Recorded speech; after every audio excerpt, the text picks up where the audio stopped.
एक गांव में गौतम बुद्ध का बहुत बड़ा आश्रम था। वहां पर एक प्रसिद्ध बौद्ध गुरु रहते थे। वहां पर उनका एक शिष्य बहुत बोलता था। वह हर समय इधर उधर की बातें करता था। जब वह दान लेने के लिए जाता तो हर घर से एक नई कहानी लेकर आता और आश्रम के दूसरे शिष्यों को सुनाता था। एक शिष्य की दूसरे से बुराई करता, चुगली करता और दूसरों के सामने अच्छा बनने का प्रयास करता। खुद के मुंह से ही खुद की तारीफ करता रहता और हमेशा ही खुद को गुरु के सामने सबसे बुद्धिमान और उत्तम साबित करने का प्रयास करता। वह खुद को सभी शिष्यों से अलग और श्रेष्ठ मानता था। उसका कहना था कि मैं एक अमीर घर का बालक हूं। अगर मैं चाहता तो एक आरामदायक और सुविधाओं से भरा जीवन जी सकता था, लेकिन मैं वह सब छोड़कर यहां आ गया क्योंकि मुझे सत्य की खोज करनी है, खुद को जानना है, जीवन को जानना है। इसीलिए मेरा त्याग तुम सबसे बड़ा है। एक दिन गुरु ने आश्रम के सभी शिष्यों को बुलाकर कहा, आप सभी को अगले 1 महीने के लिए कोई ना कोई संकल्प लेना है। इससे आपकी संकल्प शक्ति मजबूत होगी और आप में आत्मशक्ति का संचार होगा। आप सभी अपने सामर्थ्य के अनुसार कोई भी संकल्प ले सकते हैं और यदि 1 महीने से पूर्व आप में से जिसका भी संकल्प टूट जाएगा तो वह अपनी पुरानी दिनचर्या में वापस आ जाएंगे। सभी शिष्यों ने अपनी शक्ति के अनुसार छोटे बड़े संकल्प लिए और गुरु को अपने अपने संकल्प के बारे में बताकर वहां से चले गए।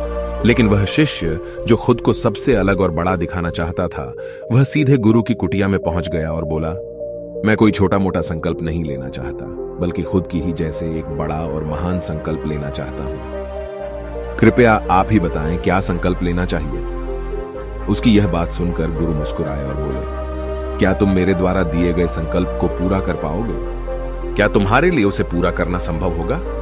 शायद नहीं। वह तुम्हारे लिए संभव नहीं है, तुम उसे पूरा नहीं कर पाओगे। इसीलिए तुम खुद ही कोई संकल्प ढूंढो। शिष्य ने कहा, नहीं गुरुदेव, आप जो भी संकल्प मुझे देंगे मैं जरूर उसे पूरा करूंगा। गुरु ने कहा, ठीक है, तो तुम अगले 1 महीने तक चुप रहो, मुंह से एक शब्द भी नहीं निकालोगे। यही तुम्हारा संकल्प है। शिष्य ने कहा, गुरुदेव, यह भी कोई संकल्प है? यह तो बहुत ही आसान है। 1 महीने तक चुप ही रहना है। आप कोई बड़ा संकल्प दीजिए जो मेरी योग्यता के लायक हो, जिसे पूरा करने में मुझे समस्या हो।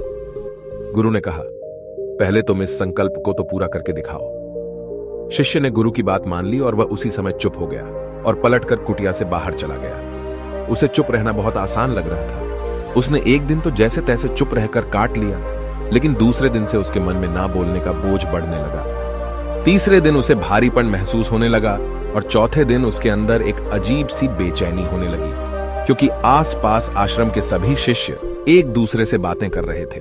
वह भी अपना पक्ष उनके सामने रखना चाहता था, उनकी बोलती बंद कर देना चाहता था, लेकिन उसका संकल्प उसके आड़े आ रहा था। इसीलिए वह पूरे दिन सिर्फ मुंह और आंखें बनाता रहता। इसी तरीके से कुछ दिन और बीते और वह शिष्य बीमार पड़ गया। उसका सिर फटा जा रहा था। उसका खाने पीने तक का मन नहीं कर रहा था। वह सिर्फ बोलना चाहता था।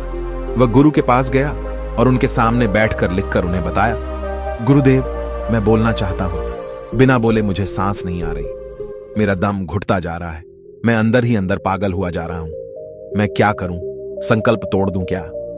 यह पढ़कर गुरु मुस्कुराए और बोले, संकल्प तो तोड़ने के लिए ही होते हैं, लेकिन जो अपने संकल्प को पूरा कर लेता है वही अपनी आंतरिक शक्ति को बढ़ाता है, और जो अपनी आंतरिक शक्ति को बढ़ा लेता है वह समाज और जागृति की राह पर आगे बढ़ जाता है। संकल्प का लेना भी तुम्हारे हाथ में था और इसे तोड़ना भी तुम्हारे ही हाथ में है। तुम्हारे बहुत से भाई अपने संकल्प को तोड़कर अपनी पुरानी दिनचर्या पर वापस आ चुके हैं। अगर तुमसे नहीं हो पा रहा तो तुम भी संकल्प तोड़कर अपनी पुरानी दिनचर्या पर वापस जा सकते हो। लेकिन याद रहे, अगर आज तुम इस छोटे से संकल्प को नहीं संभाल पा रहे तो तुम अपनी बाकी की पूरी जिंदगी को कैसे संभाल सकोगे? बाकी फैसला पूरी तरह से तुम्हारे हाथों में है। गुरु की यह बात उस शिष्य के दिल में चोट कर गई। वह बिना कुछ बोले वहां से वापस चला गया और खुद को अपनी कुटिया में बंद कर लिया। वह केवल अपने जरूरी कामों के लिए ही कुटिया से बाहर निकलता, बाकी सारे समय कुटिया के अंदर ही बैठा रहता। 15 दिन बीत चुके थे और आश्रम के लगभग सभी शिष्यों का संकल्प अब तक टूट चुका था, लेकिन उसका संकल्प अभी भी जारी था।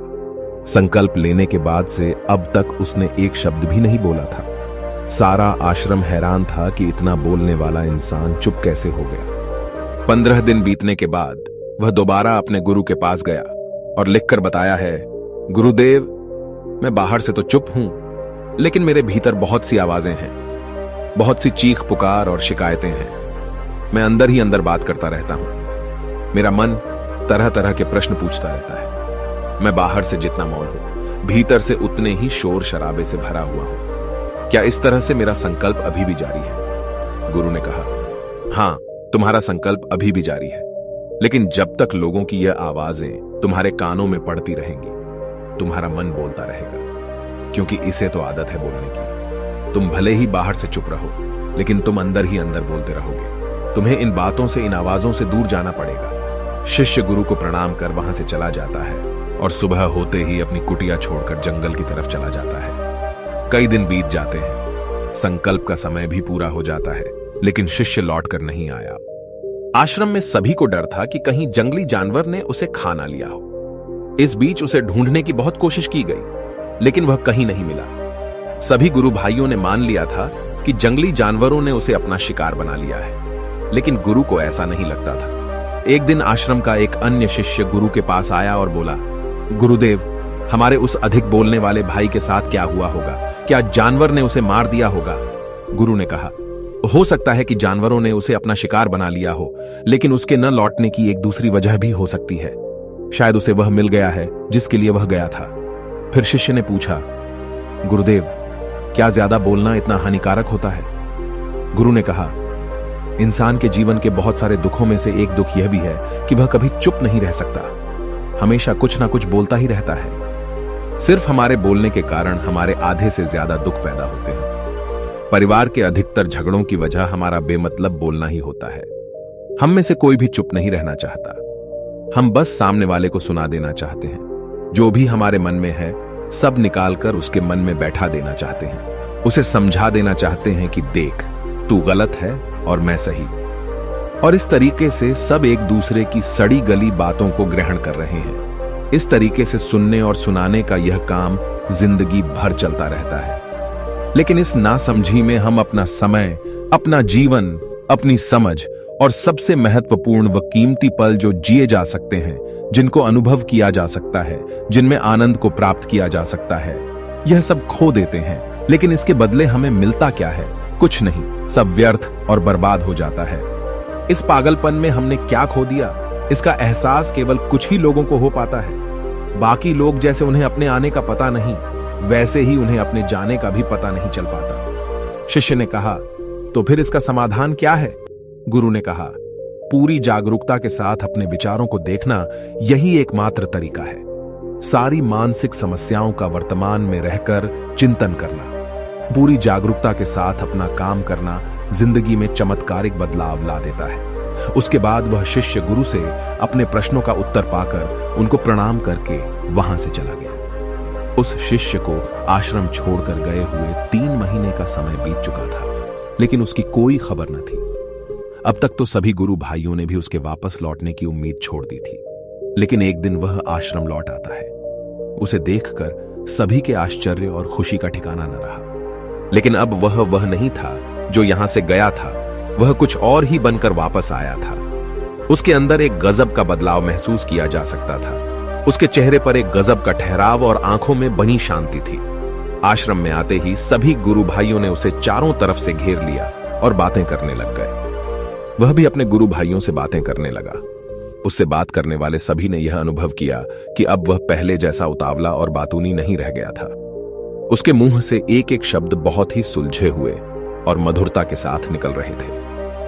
थोड़ी देर तक गुरु भाइयों से बात करने के बाद वह सीधा गुरु की तरफ चला गया। उसने गुरु के चरण छुए और कहा, गुरुदेव, क्या मैं अब भी मौन हूं? क्या अब भी मेरा संकल्प जारी है? गुरु ने कुछ देर तक शिष्य की आंखों में बड़े ध्यान से देखा और कहा, हां, तुम अब भी मौन हो। तुम्हारे मुंह से एक भी शब्द निकल नहीं रहा और तुम्हारा संकल्प अभी भी जारी है। शिष्य ने कहा, गुरुदेव, जब मैं आश्रम से गया तो मैं मुंह से तो चुप था, लेकिन मेरे अंदर बहुत सी आवाजें थीं। मन में बहुत से प्रश्न थे और वह बंद नहीं हो रहे थे, तो मैं जंगल में चला गया, इस उम्मीद से कि वहां मुझे शांति मिलेगी और मेरे मन की बकबक कम हो जाएगी।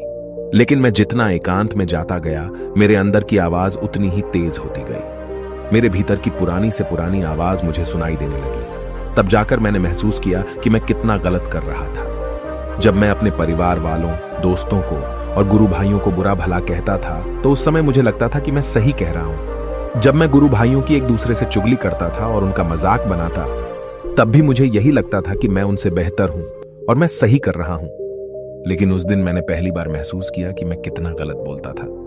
काफी दिनों तक ये आवाजें, ये शिकायतें मेरे अंदर चलती रहीं, लेकिन धीरे धीरे करके एक दिन ये सारी आवाजें मेरे अंदर से समाप्त हो गई। अब मैं भीतर से भी मौन हो गया। उस घने जंगल में बाहर से कोई बोलने वाला था नहीं और भीतर कोई आवाज बची ही नहीं थी, और मैं उस दिन पहली बार मौन का सही अर्थ समझा। मेरे चारों तरफ बहुत शांति थी। हालांकि अभी भी कुछ आवाजें आ रही थीं जो पहले भी आती थीं, लेकिन मैं उन्हें सुन नहीं पाता था।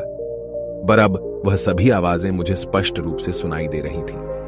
हवा के चलने की आवाज, चिड़ियों के चहकने की आवाज और पानी के बहने की आवाज। ये सभी आवाजें मैंने पहली बार पूरे होशपूर्वक सुनी। अपने चारों तरफ इतनी शांति मैंने पहले कभी महसूस नहीं की थी। तो इस शांति को भंग करने के लिए मैंने पहली बार अपने मुंह से कोई शब्द निकाला। मैं चिल्लाया, हे ईश्वर, ये कैसी शांति है? सभी कुछ इतना शांत क्यों है? ऐसा क्या हो गया? लेकिन मेरे चिल्लाने के बाद भी शांति भंग नहीं हुई। सब कुछ पहले जितना ही शांत था, बाहर भी और भीतर भी। हे गुरुदेव, मैंने अपने गुरु भाइयों से बात की, मैंने आपसे बात की। मैं बोल रहा हूं, मैं चल रहा हूं, मैं सब कुछ देख रहा हूं, लेकिन मैं अपने भीतर एकदम एकांत में हूं, मौन में हूं, भीड़ में होता हूं, तब भी भीतर से अकेला एकांत में होता हूं। जब मैं खुद में भी शोर करना चाहता हूं, तब भी एकांत में ही होता हूं। अब सब दिखाई पड़ने लगा है, सब सुनाई पड़ने लगा है। गुरु ने कहा, जब तक हम बाहर की तरफ बोलते रहेंगे, भीतर अशांति ही रहेगी। लेकिन जिस दिन हम भीतर की तरफ मुड़ जाएंगे, तब हमारे मुंह से कुछ भी निकलेगा, हम शांत ही रहेंगे। दुनिया में जितनी भी बुराइयां हैं, ज्यादातर हमारे बोलने से ही उत्पन्न होती है, क्योंकि हम चुप रहना नहीं चाहते। हम जितनी जरूरत है उससे कहीं ज्यादा बोलते हैं। हम सामने वाले को सुनना नहीं चाहते, बल्कि उसकी बोलती बंद कर देना चाहते हैं। उसे समझा देना चाहते हैं कि मैं कौन हूं, मैं क्या कर सकता हूं, और यही हमारी जिंदगी का मकसद बनकर रह जाता है। हमारी सारी ऊर्जा व्यर्थ के बोलने में बर्बाद होती रहती है। ऐसे ही समाज में लोगों का जीवन दुखों से भर जाता है, जो हमेशा एक दूसरे को सुनाने में लगे रहते हैं। कभी एक दूसरे को सुनना नहीं चाहते, समझना नहीं चाहते, और चुप रहना तो उन्होंने कभी सीखा ही नहीं, क्योंकि चुप रहना उन्हें छोटा महसूस करवाता है। दुनिया की सभी लड़ाइयों का कारण हमारा बोलना ही है। इसलिए हमें सिर्फ उतना ही बोलना चाहिए जितना जरूरी हो, क्योंकि व्यर्थ का बोलना ऊर्जा को नष्ट करना है, और यह बोलना ही हमें कभी अपने भीतर की ओर लौटने नहीं देता, क्योंकि यह हमें बाहर की ओर खींचकर रखता है, और बाहर है ही क्या इस संसार के अलावा। लेकिन अगर अपने भीतर के संसार की ओर मोड़ना है, तो इस मुंह को बंद ही रखना चाहिए। इसीलिए जितने भी बुद्ध हुए, आत्मज्ञानी हुए, वह सभी एकांत की ओर भागे, ताकि उन्हें ज्यादा न बोलना पड़े, ज्यादा सुनना न पड़े। वह एकांत में रहे और शांत रहे, इसीलिए आसानी से भीतर की यात्रा कर पाए। लेकिन अगर कोई चाहे तो इस संसार में रहकर भी एकांत में रह सकता है, शांत रह सकता है। लेकिन इसके लिए उन्हें अपनी ऊर्जा बचानी होगी, जिसे वह अब तक अपने व्यर्थ के शब्दों में बर्बाद कर रहे थे। दोस्तों, इस कहानी की सीख यही है कि व्यर्थ का बोलना ऊर्जा को नष्ट करना है। ज्यादा और व्यर्थ बोलना ही हमें अपने भीतर की ओर लौटने नहीं देता, क्योंकि यह हमें बाहर की ओर झुकाए रखता है, और जिन्हें भीतर की यात्रा करनी है, उन्हें अपने मुंह को बंद ही रखना चाहिए। मुझे उम्मीद है कि आपको यह कहानी पसंद आई होगी और काफी कुछ सीखने को मिला होगा। कहानी के बारे में अपने विचार आप हमें नीचे कमेंट बॉक्स में कमेंट करके बता सकते हैं। जाने से पहले वीडियो को लाइक करें और चैनल को सब्सक्राइब जरूर करें। नमो बुद्धाय।